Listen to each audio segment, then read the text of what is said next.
Eu quero aproveitar o momento que nós estamos vivendo no Brasil, e nesse texto, extraído aqui, a maior marcha da história. É isso que eu vou propor nesses versículos. Existe uma voz corrente, existe um pensamento, tão já conhecido de todos nós, dos brasileiros, de um modo geral, que o povo brasileiro é um povo pacato, alienado e desinteressado das coisas públicas.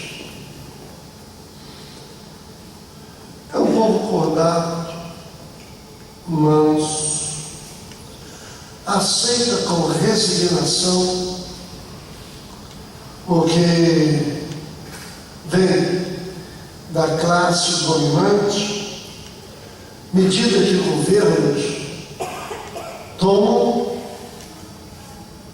e tudo isso vem calado.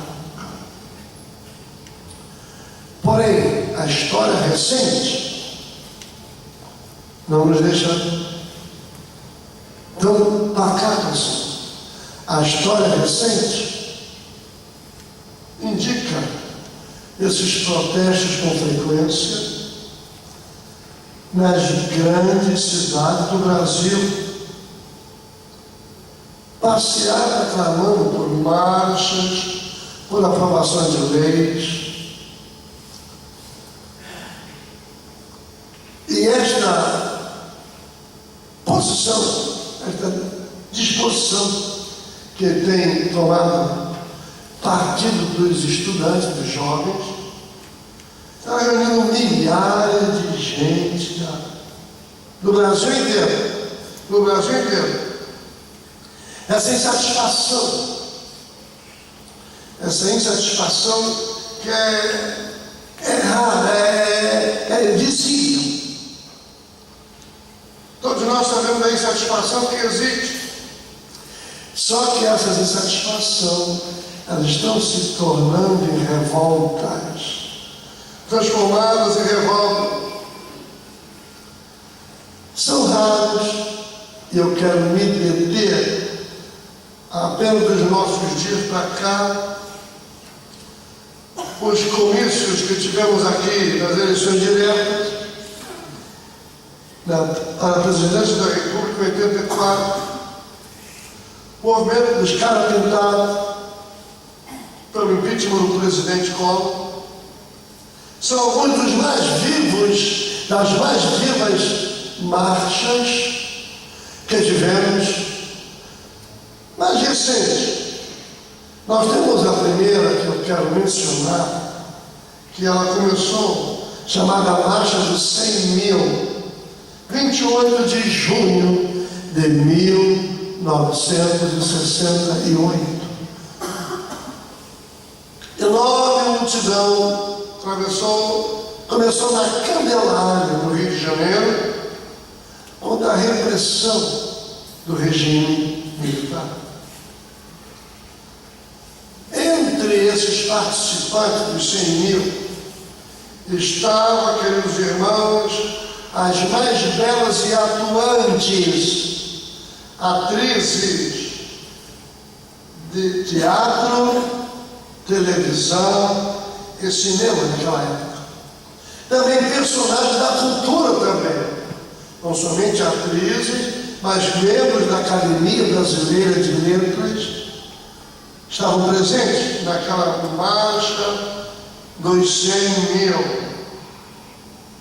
Marcharam, toda essa gente marchou em solidariedade ao regime da ditadura, chamavam o regime da ditadura. A marcha dos 100 mil, meus prezados irmãos, foi a última presença de massa nas ruas até a época agora recente, de 80 até 83 e 84. Então a primeira marcha, a marcha dos 100 mil, como do regime militar. A segunda é a marcha da direta já, 83 e 84. O movimento da direta já.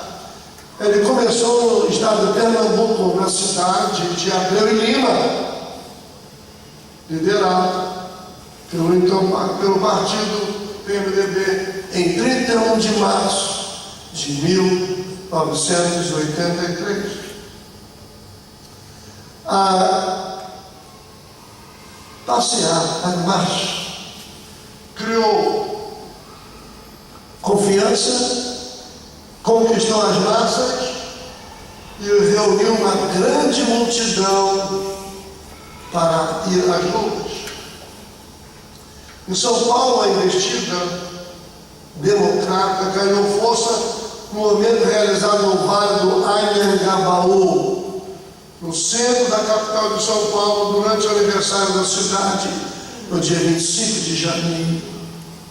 Ali, segundo cálculos, mais de 1.500.000 pessoas compareceram ali, declarando apoio ao movimento da direta já, nacional, história nacional.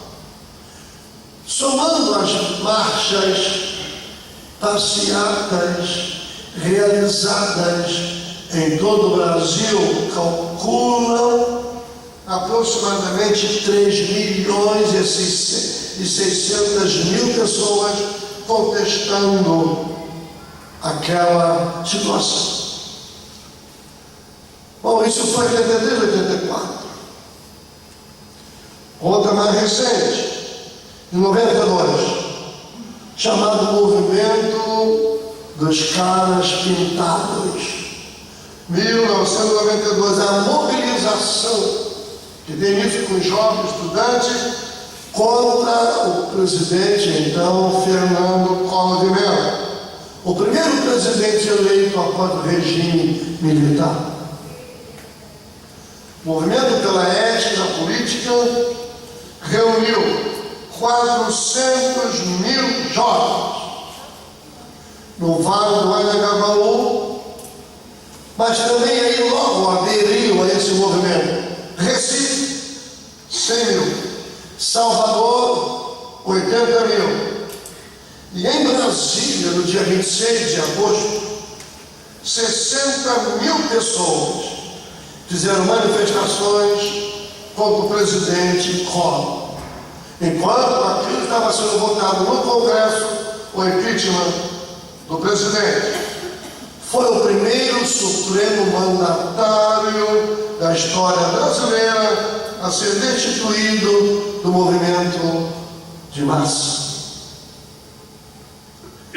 Voltamos agora à quarta marcha, 2013, a marcha do movimento Passe Livre.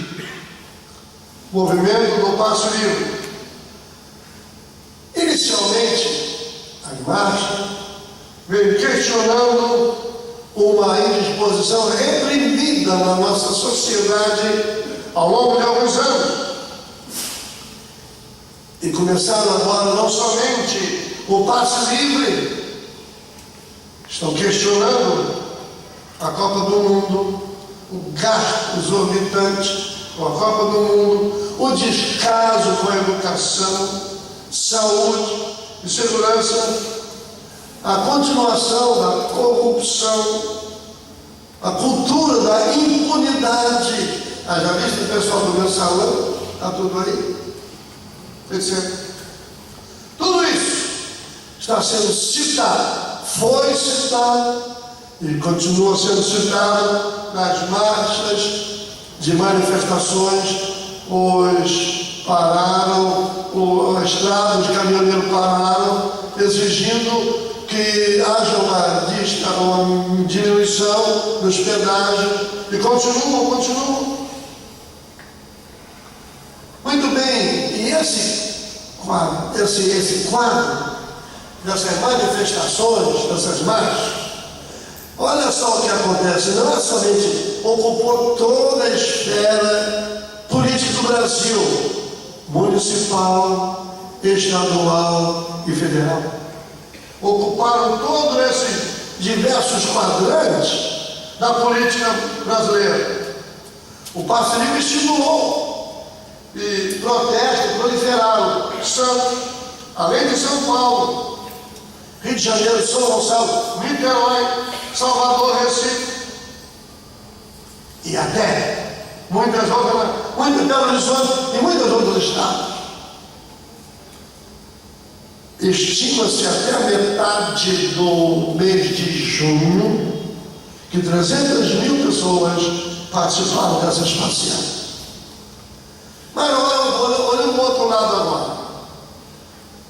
Tivemos também no dia 25 de maio a passeata, a marcha para Jesus, que segundo a estatística da polícia militar, 500.000 pessoas participaram. Depois teve na cidade de São Paulo, para o final do mês, calcula-se aproximadamente 2 milhões. Também temos uma outra marcha numerosa, a marcha dos gays, principalmente na cidade de São Paulo. Então, eu trouxe essas marchas para os irmãos, porque essas marchas, e parece, inclusive a presidente da República achou importante, e vai agora estudar, está mandando para o Senado, para a Câmara, para resolver, para ver se consegue atender o clamor das ruas. Mas eu agora trago para o texto bíblico uma outra marcha.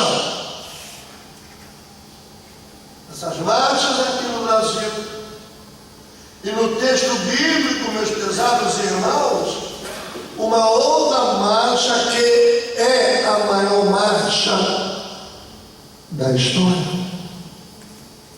Por que essa marcha do texto bíblico nosso hoje, ela é mais importante, não é a maior quantitativamente, mas é a maior na importância. É a maior marcha da história. Sabe por quê? Porque esta marcha tem consequências eternas. Então eu vou no texto olhar com os irmãos 3 marchas. A primeira, a marcha da salvação. Número 1. Você copiou o subponto do número 1? Não, na marcha da terra e da salvação, temos a determinação de Jesus. Número 2, a liderança de Jesus. Número 3, o sofrimento de Jesus. 3.1. Agora vamos olhar 7. No sofrimento de Jesus. 7. 3.1, volta 3.1. Jesus foi entregue aos líderes religiosos. Jesus foi entregue aos líderes. Jesus foi condenado à morte pelo Sinédrio. Jesus foi entregue aos gentios. Jesus foi escarnecido. Tudo na marcha. Jesus foi cuspido. Jesus foi açoitado. Jesus foi morto. Próximo ponto. A morte expiatória de Jesus. E finalmente, na marcha, primeiro, a vitória de Jesus sobre a morte. Número 2, a marcha da ambição, aqui no texto. A marcha da ambição. Número 1, um pedido egoísta. Número 2, número 1, um desejo da mãe deles. Número 2, um entendimento errado acerca do reino de Deus. Tudo na marcha. Um uso errado para a intimidade com Cristo. Número 4, o nepotismo acentuado. Número 2, uma resposta sem entendimento. Na margem eles deram uma resposta para Jesus. Número 3, uma consequência inevitável. Próximo. Número 3, a terceira marcha. A marcha da grandeza. Número 1, a grandeza segundo o mundo, a grandeza segundo Jesus, a grandeza exemplificada por Jesus. Próximo.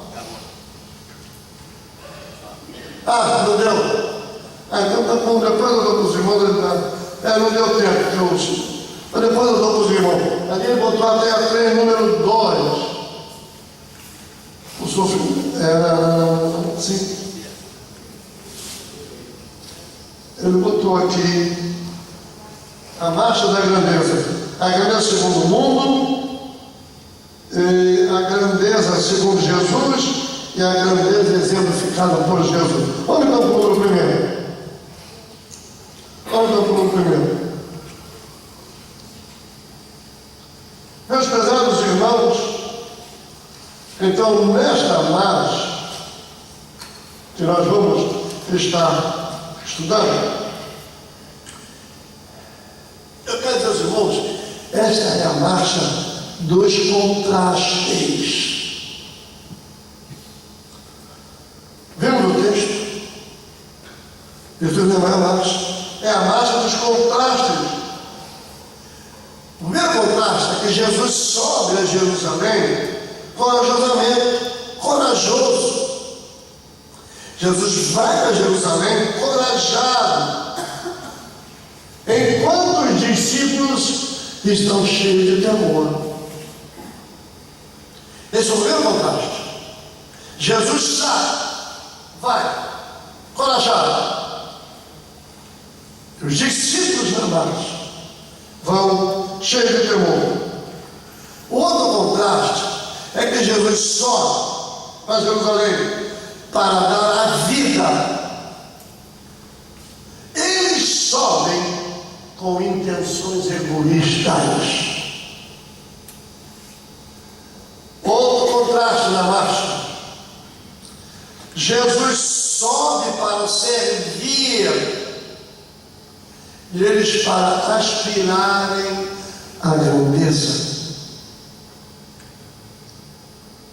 Outro contraste. Jesus humilha-se e os discípulos exaltam-se. Quanto mais perto da cruz Jesus está chegando, mais o coração dos discípulos está endurecido e mais os seus olhos turvos estão contemplando a realidade. Quanto mais Jesus se esvazia de si, ele se enche de si mesmo. Ele se enche de si mesmo. Quanto mais Jesus desce, mais eles querem subir. Contraste na marcha.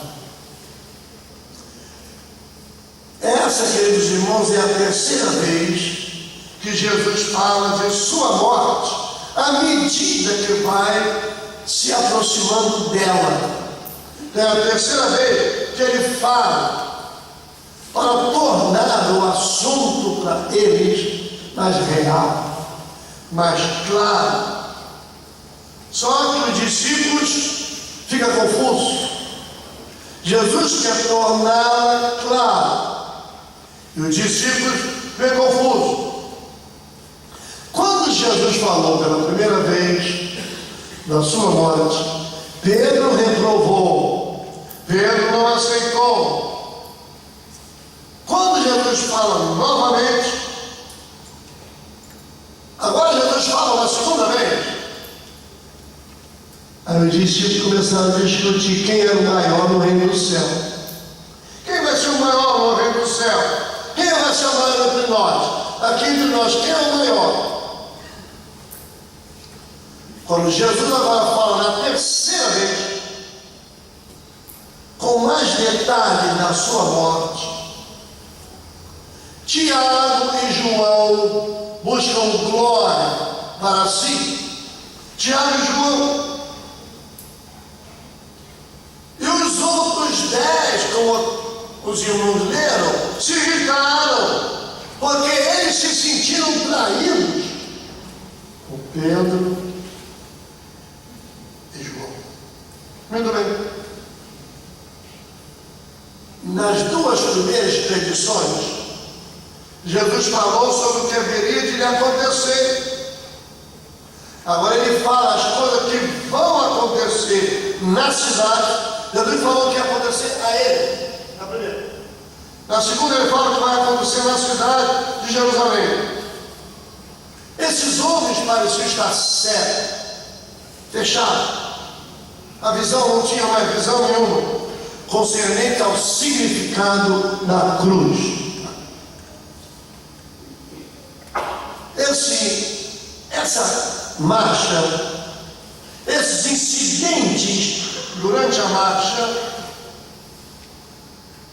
lançam luz sobre a pessoa de Cristo e a identidade dos discípulos. Os discípulos demonstram na marcha serem lerdos e perseverantes, certos, sem compreender as coisas de Deus. Sem compreender as coisas de Deus. Muito bem, nós vamos então. Eles esqueceram de São João, capítulo 13, de versículo 1, que é bom você anotar, se quiser. Eles esqueceram disso. De que São João 13, 1. Ora, antes da festa da Páscoa, sabendo Jesus que já era chegada a sua hora de passar deste mundo para o Pai, como havia amado os seus que estavam no mundo, amou-os até o fim. Muito bem, então eles estavam sem compreender as coisas de Deus, lerdos, e olhemos agora o texto, número 1, a marcha da salvação, está no versículo que acabamos de ler. Marcos capítulo 10, 32, e o versículo 34, 40 e 45. Nesses versículos aqui, meus irmãos, a marcha da salvação, nós destacamos 5 verdades aqui. A determinação de Jesus. Versículo 32. E iam no caminho, subindo para Jerusalém, e Jesus ia adiante deles. E eles se maravilhavam-se e seguiam-no atemorizados. E tornando a tomar consigo os 12, começou a dizer-lhe as coisas que lhe deviam sobreviver. Fizeram uma coisa, irmãos, a cruz não foi um acidente para Jesus. Não foi. A cruz não foi um acidente na vida de Jesus, mas a cruz foi um apontamento, Ele veio por isso. Ele veio ao mundo para morrer.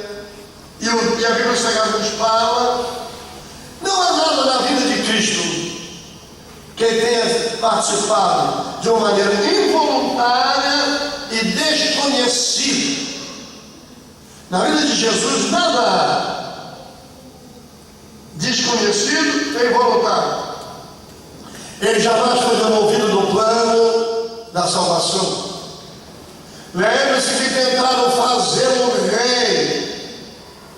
Já não tentou fazer dele rei, mas escute aqui, ele rejeitou, continuou resoluto, seguindo a sua trajetória, continuou de uma maneira definida, numa posição tomada, definida, olhando rumo ao Calvário. Isso não tirou ele do foco. O foco. As multidões, e dando o foco de Jesus era a cruz. Marchar para Jerusalém. E digo aos irmãos, Jesus marchava e marchou para a cruz como um rei, como caminha para receber a sua coroa. Foi assim que ele marchou para a cruz, como um rei que vai ser coroado. E assim foi que ele marchou. A cruz, agora escute aqui, irmãos, que aí me dá vontade até de botar aqui um fogo na caminhada e não na linha. Porque eu vou te dizer agora, dá vontade de botar fogo na caminhada e titi pra lá, titi pra cá. A cruz foi um trono onde Jesus despojou os principados e potestades e glorificou o Pai.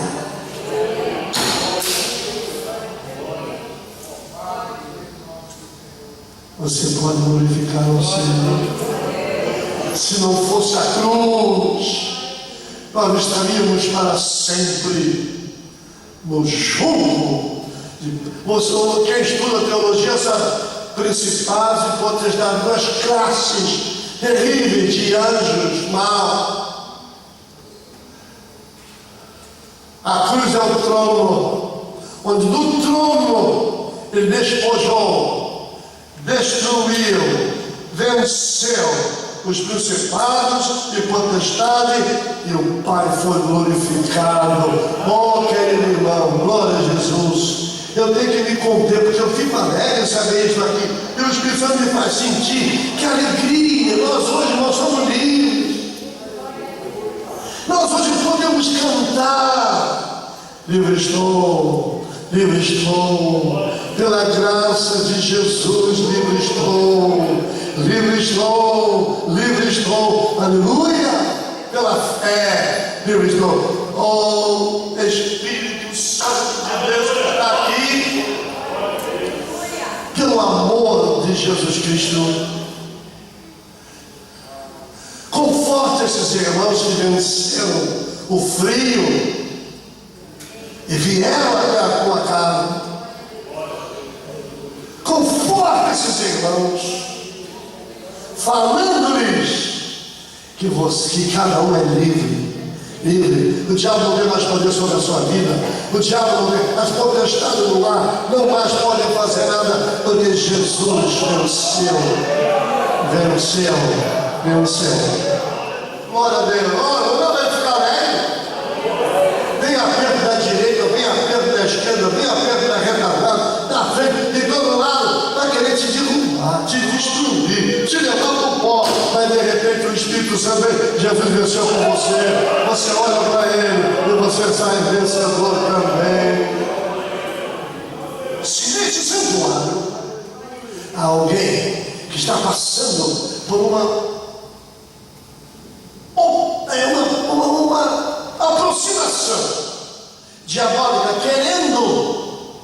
querendo lhe possuir, ou nem possuir, querendo lhe trazer uma perseguição, uma luta,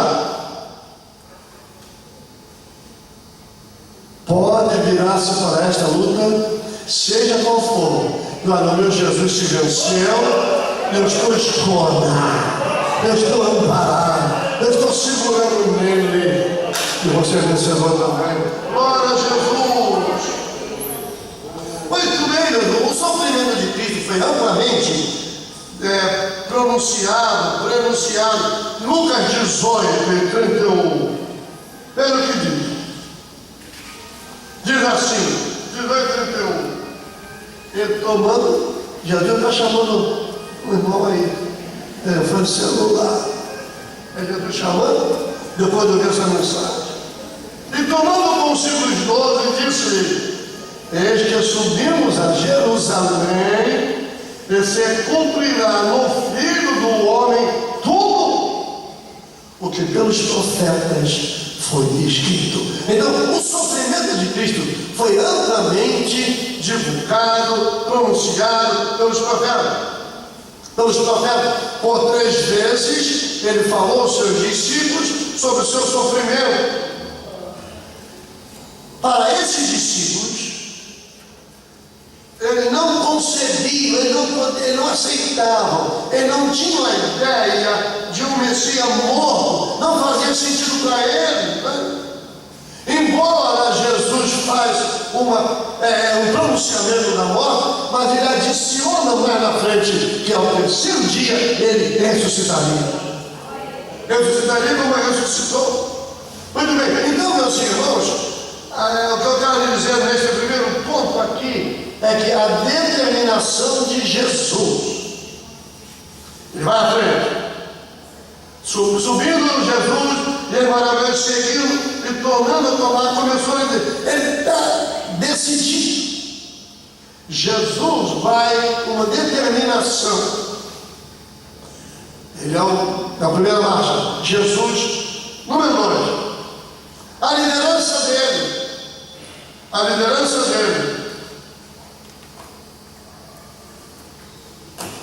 Meus queridos irmãos, aqui no texto sagrado, na segunda linha, que Jesus ia adiante deles.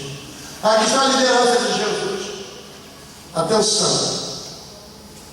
O verdadeiro líder, que diz que se preocupa com seus liderados, ele demonstra, quando está liderando, se preocupando com seus liderados, não somente em palavra, mas em ação. Agora observe que Jesus, a liderança de Jesus, Jesus vai à frente, está aqui. Jesus ia diante deles, o líder vai sempre à frente. O líder caminha, o líder não vai no meio nem na retaguarda. O verdadeiro líder é aquele que vai na frente, não vai nem no meio nem na retaguarda. Jesus vai adiante dele, e Jesus vai adiante dele, na marcha para Jerusalém. Está ali Jesus se dirigindo para Jerusalém, ele vai na frente. Não havia nenhum sinal em Jesus de dúvida e de temor. Está no texto bíblico. Queridos irmãos, o que é que nós podemos aprender aqui? Quando você estiver passando na estrada da vida e ter perseguição, sofrimento, enfrentar até a morte, eu quero dizer aos irmãos que, por favor, me ajude aqui agora, ó Deus, na estrada da vida, não passar por perseguição, sofrimento, vamos passar com angústia de morte. Mas eu quero falar para os irmãos, pelo amor de Deus, Jesus está na frente.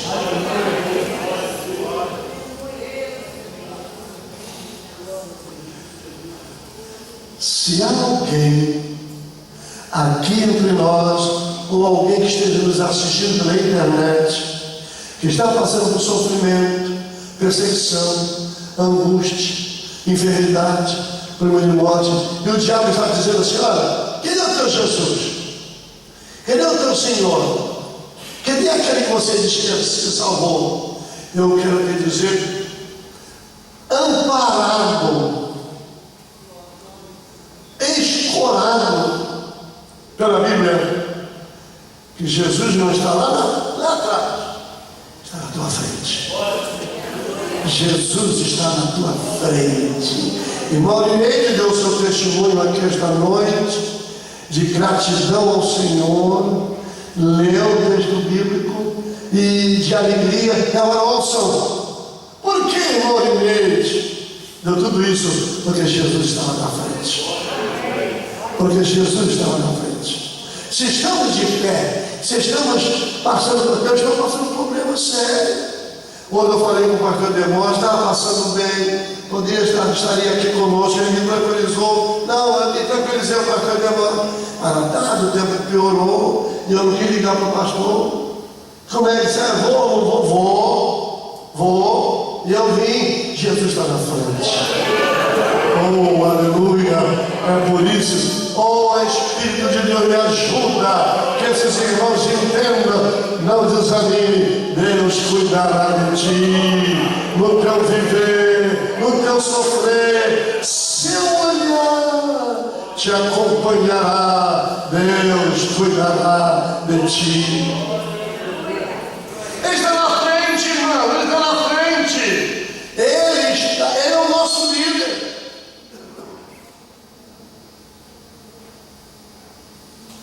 Ele é o nosso líder. Ele nos lidera nessa jornada. A tragédia é que às vezes nós não estamos ensinando a Bíblia para o povo. Estamos transmitindo para o povo um caminho com um tapete vermelho.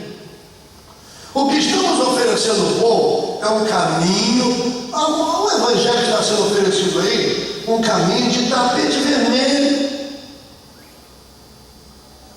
E se no caminho do tapete vermelho tiver alguma dificuldade, é orientá-lo a botar Deus na parede. Não é Deus? Ó Deus, escuta aí, Deus, eu não sou teu filho, tu não é Deus. Como é que tem problema aqui no caminho? Isso nós estamos ensinando. É o que está muita gente. Isso é o evangelho, está se ensinando aí de tapete vermelho.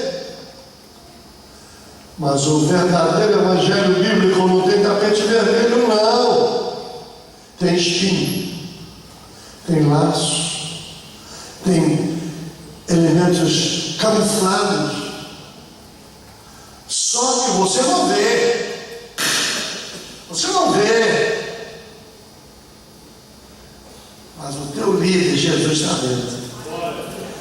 Ah, Jesus, faz lembrar aqui alguns irmãos e irmãs, quantos laços tu já quebraste. E queridas irmãs e irmãos, que cairiam, iam cair, iam se rebentar, iam acabar mesmo. Laços. Mas tu estava na frente. Tu estava na frente. Eu não vi, mas tu viste. E quando tu viste, quebrou o laço. Eu passei cantando. Caminhando eu vou para Canaã. Caminhando eu vou para Canaã. Caminhando eu vou para Canaã.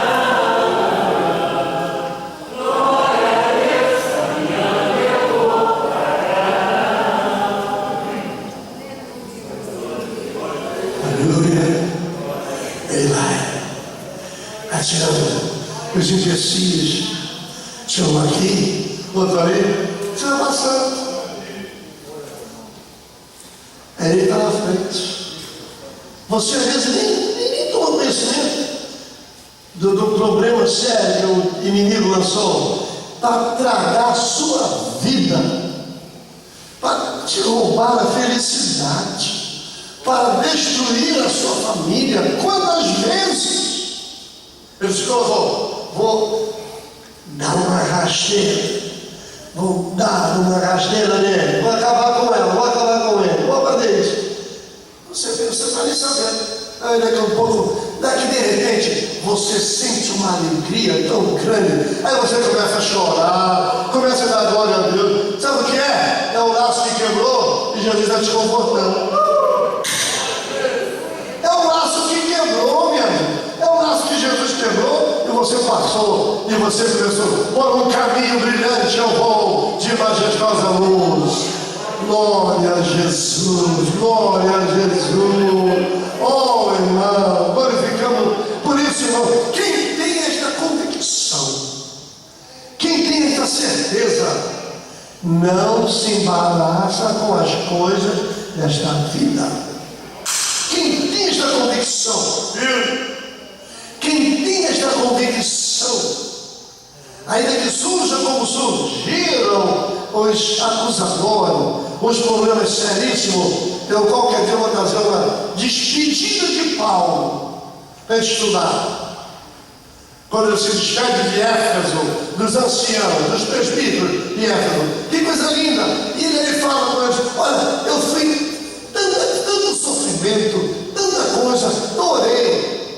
Quantas pessoas que Paulo orou e Jesus curou? Ele vai ficar passando um problema sério. Ele até nem viver mais. Aí de repente ele ouve: Paulo, a minha graça te basta. Eu não sei se esse é o caso de alguém aqui, mas irmãos, Jesus não vai nos abandonar não, viu? Lembra daquele capitão daquele navio? Agora recente, que foi, ele se mandou do navio, foi condenado, mas ele abandonou o barco. Jesus não abandona o nosso barco. Pode dar-se o caso. A água já está entrando, que levou o barquinho para o fundo. Pode dar-se esse caso. Mas Jesus está na boa. Por que Jesus não está lá na frente? Ali o barquinho, na boa, porque daqui está na visão, daqui está contemplando tudo. Pode dar-se o caso da água querer levar o barquinho no buraco, no fundo ali, mas de repente, mesmo dormindo, ele está no barco. Ele diz: vento, aquieta-te, mar, calma-te. E a bonança veio. Glória a Jesus por isso, meu Deus, meus irmãos. Oh, me ajuda, Senhor, que os nossos irmãos entendam que Tu não nos abandonas. Vamos olhar mais um pouquinho, número 3. A liderança de Jesus, o sofrimento de Jesus. Marcos 10, 33 e 34. Eis que nós subimos a Jerusalém. Está aqui Jesus falando. E o Filho do Homem será entregue aos príncipes dos sacerdotes e aos escribas, e o condenarão à morte, e o entregarão aos gentios. E o escarnecerão, e açoitarão, e cuspirão nele, e o matarão, para o terceiro dia ressuscitará. O evangelista Marcos aqui enumera, nesta marcha, 7 importantes detalhes aqui, neste sofrimento de Jesus, nesses 2 versículos. O primeiro: Jesus foi entregue aos líderes religiosos. Aqui está se falando, meus irmãos, dos principais sacerdotes e escribas. Aqui está a liderança religiosa da época. A liderança religiosa, sacerdotes e escribas. Eles vêm tramando contra a vida de Jesus há um bom tempo, há um longo tempo, desde o início do seu ministério. Mas antes mesmo do ministério, eles tentaram, através de Herodes, quando matou aquelas crianças, aqueles meninos, pensava Herodes que teria matado Jesus. Então, ele foi, toda a sua vida, teve armação, trama de matar a Jesus. Outra ocasião eles fizeram, subornaram testemunha, irritaram, insuflaram o povo. Eles fizeram acordo com os romanos para prendê-lo. Compraram Judas para entregar a Jesus nas suas mãos. Então, Jesus está aqui nas mãos dos religiosos, dos líderes religiosos. Jesus entregue aos líderes religiosos. Segundo, Jesus condenado à morte pelo sinédrio. Será entregue aos príncipes, sacerdotes e condenarão à morte. Jesus entregue à morte pelo sinédrio. O sinédrio é o Supremo Tribunal dos Judeus. Eles tinham autoridade de condenar uma pessoa à morte, não o poder de executar a sentença. Entendeu? O tribunal do ele tinha autoridade, mas não autoridade para executar a morte. Aqui, ele condenarão à morte, e entregarão aos gentios. Ele não tinha autoridade para isso, executar o sentenciado. Número 3, Jesus foi entregue aos gentios. Foi entregue aos gentios. O Sinédrio entregou Jesus a Pilatos, o governador romano. Este, depois de tentar esquivar-se da decisão, pressionado pela multidão e pelos judeus, vai executar a sentença sobre Jesus. Número 4. Jesus foi escarnecido. Escarnecerão. Número 34. Escarnecerão. Jesus foi escarnecido. Quais foram os escárnios que ele enfrentou? Foi escarnecido. Olha o que fizeram com ele. Tiraram sua túnica, despiram-a das suas roupas, zombaram dele. Olha o escárnio aqui. Colocando uma coroa de espinho em sua cabeça. Blasfemavam contra ele, pedindo que profetizasse, enquanto cobriam o rosto de Jesus com bofetadas. Escarnecido. Número 5. Jesus foi cuspido aqui. Escarnecerão, aceitarão e cuspirão. Meus irmãos, era a forma mais, vamos estar de pé. Vamos assim, encerrando. Era a forma mais humilhante de desprezar uma pessoa. Cuspiram-lhe. Era a forma mais humilhante de desprezar uma pessoa. Agora siga o meu raciocínio. Ele foi dizendo que cuspiram. A forma mais humilhante de desprezar uma pessoa. Agora escute, olhemos a pessoa. Jesus, o eterno Filho de Deus. Jesus, o Criador do universo. Sendo servido, adorado pelos anjos, esvaziou-se de sua glória, humilhou-se a ponto de ser cuspido pelos homens. Vejam, queridos irmãos, quanta humilhação ele passou. Mas também vemos, queridos irmãos, que agora ele tem esta. Pensa nisso, irmãos. O eterno Filho de Deus. Número 6. Jesus foi açoitado, está aqui. Enquanto ele entregarão a morte, açoitaram, foi açoitado, surrado, espancado, ferido, traspassado, batendo na sua cabeça, arrancaram a sua cara e fizeram tudo isso com ele. Açoitaram, e o açoite era açoite romano. Tira de couro cru, entremeada com pedaço de chumbo, para aumentar o sofrimento. Açoites crudelíssimos. Ele foi ferido e morreu. Número 7. Foi morto. E aí finalmente veio morrer. Mataram, morreu. Os romanos se uniram para matarem Jesus, condenaram a morte. Muito bem. Suas mãos foram rasgadas, seus pés feridos, seu lado traspassado como uma lança. Então, meus prezados irmãos, tudo isso nós encontramos, meus prezados, nessa marcha de Jesus Cristo. Número 4.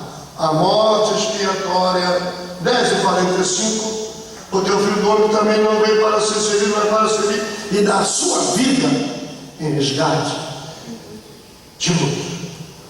Muito bem, eu vou parar aqui, Vou continuar na próxima terça-feira, quero Deus daqui, porque aqui tem umas coisinhas boas que eu quero distribuir com os irmãos a partir do número 4, a morte expiatória de Jesus. Por hoje, creio que o Senhor Jesus tem falado aos nossos corações.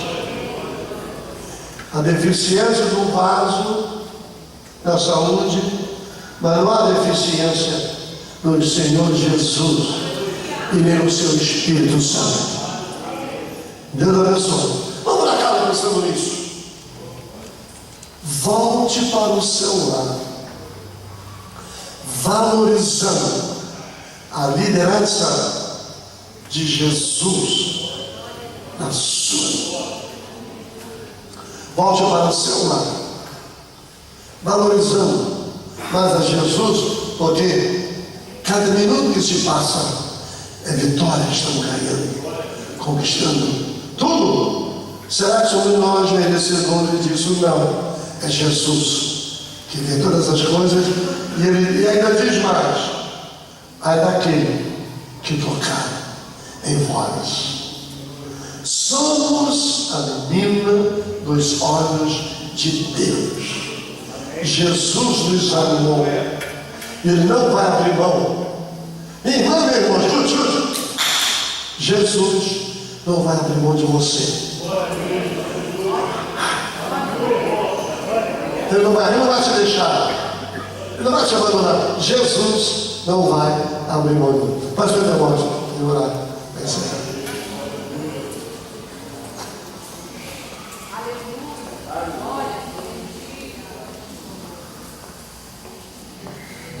Glória a Jesus. Amém, irmãos? Palavra maravilhosa, né? Então, terça-feira voltaremos. Estaremos aqui na próxima terça-feira para a continuação. Glória a Jesus. Pai querido, glorificamos o Teu nome, Senhor, por este momento tão gostoso, tão maravilhoso. Oh, Deus, estamos aqui na Tua casa, numa noite, Senhor eterno, abençoada. Aqui, ó Deus, podemos com alegria nos alimentar com a Tua palavra. Senhor eterno, ajuda-nos, ó Deus, nos manter no caminho, por um caminho brilhante, maravilhoso, que nos conduz à cidade santa. Que nada venha nos impedir, nem atrapalhar, Senhor, a nossa caminhada, mas que possamos, ó Deus, caminhar sempre tendo em mente que Tu estás na frente, Senhor. Oh, Tu estás na frente, dissipando todo o mal, quebrando todos os armadilhos, laços. Aleluia. E nós temos essa confiança, por isso estamos caminhando em direção à Canaã celestial. Cada irmão que nesta noite puder ouvir e se alimentar com a Tua palavra. Que todos nós possamos agora voltar ao nosso lar, alegres, regozijando. Ó Deus, que Tu vai conosco, Pai. Quando podemos chegar ao nosso lar, alegres, dizendo: porventura não ardiam nossos corações quando Ele falava. Tu falaste conosco, meu coração está ardendo, está alegre. Aleluia, porque Tu és maravilhoso, Senhor. Agora, Pai querido, despede na Tua paz. Pedimos em favor dos irmãos que não puderem estar aqui, ó Deus, devido à enfermidade e outros problemas. Seja com eles aonde eles estão, nos seus lares. Pai querido, aqueles que estão enfermos, Senhor, cura-os. Oh, aqueles que estão, Deus querido, tristes, alegra-os. Pai, façam um milagre em cada vida, Senhor. Despede a Tua paz. É o que te pedimos em nome de Jesus. Amém.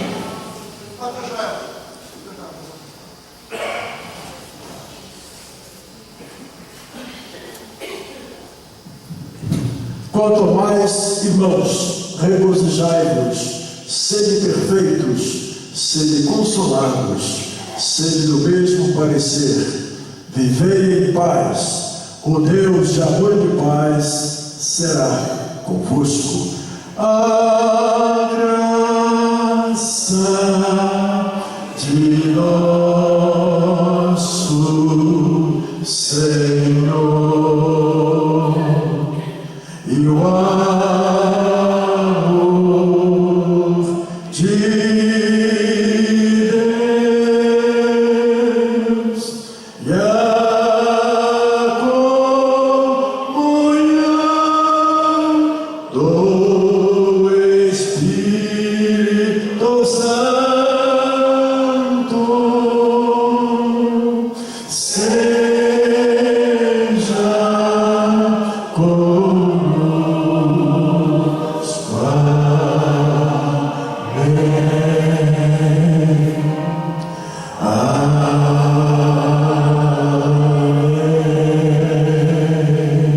Cumprimento os irmãos, que Deus abençoe a todos, tenhamos a noite abençoada, em nome de Jesus.